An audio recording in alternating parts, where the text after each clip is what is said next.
Good evening. This is All India Radio Kohima. I'm Jonas Yantan with Evening News. The headlines.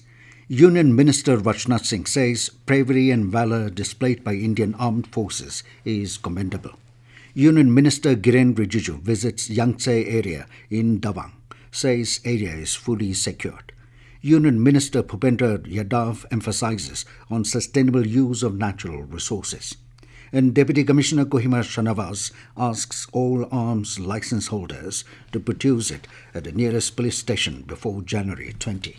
Now the news in detail. Union Defence Minister Rajnath Singh said soldiers have always shown courage and displayed their valour on every occasion. Referring to Galwan and Tawang incident, Singh said he himself could have never imagined that such kind of magical courage they can show at the front line. Addressing the 95th FICCI annual convention in Delhi, Singh said the whole world is waiting for the defence products of India. He called upon industries to come forward and invest in research and development in defence sector as the future is very conducive for investment in the country. The minister said Indian defence industry has immense potential and government wants to bring it to the tune of $22 billion by 2025. Defence Minister said that India wants to become a superpower for the welfare of the world.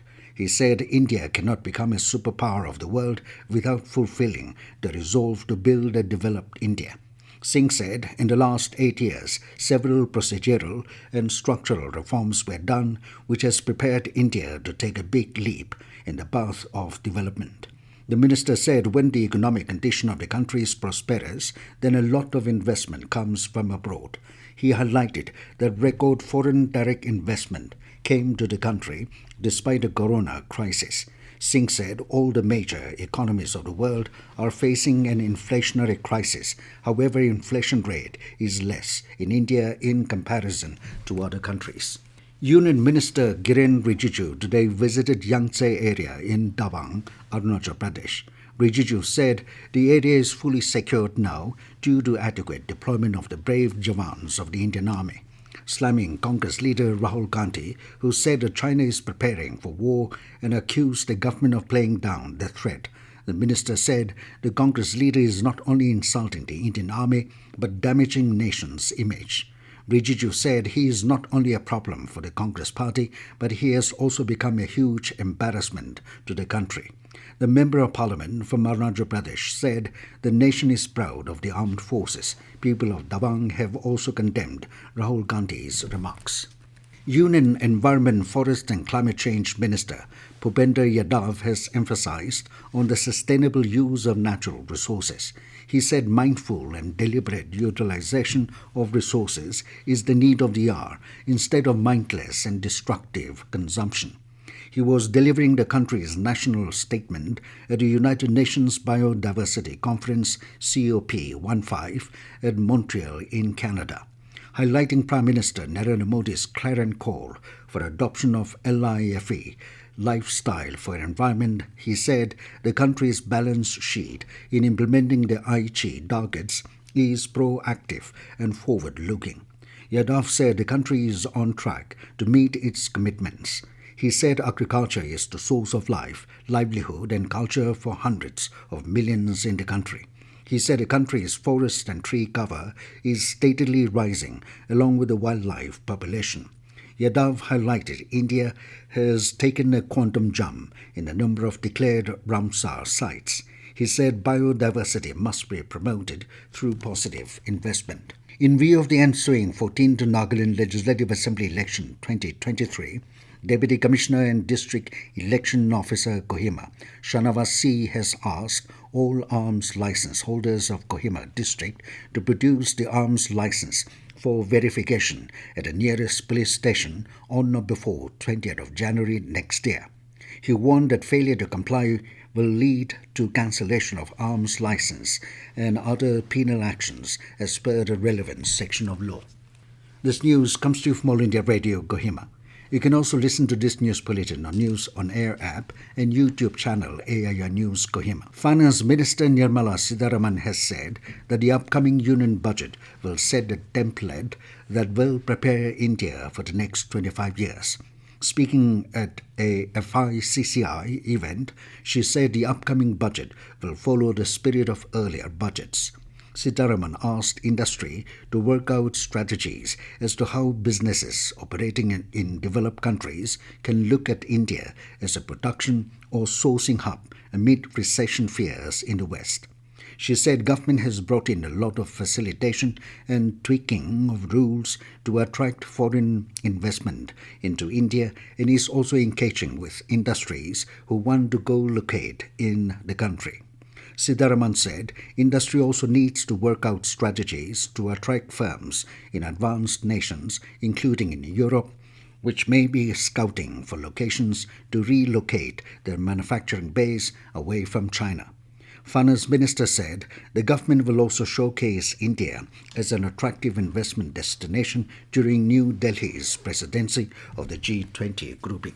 Prime Minister Narendra Modi said the government is striving tirelessly to make the ecosystem transparent and faster by simplifying procedures and processes at every level. He said it has always been government's endeavour to increase the impact of governance and reduce its interference in every citizen's life. Extending his best wishes for the success of the second Sushasana Sapta Good Governance Week being observed from 19th to 25th of this month, Modi said that the people has resolved to build a glorious and self-reliant India during Amrit Kal in the next 25 years. Modi said that the scraping of thousands of unnecessary compliances, repealing of thousands of outdated laws, and decriminalization of many kinds of minor offences are major steps towards this end.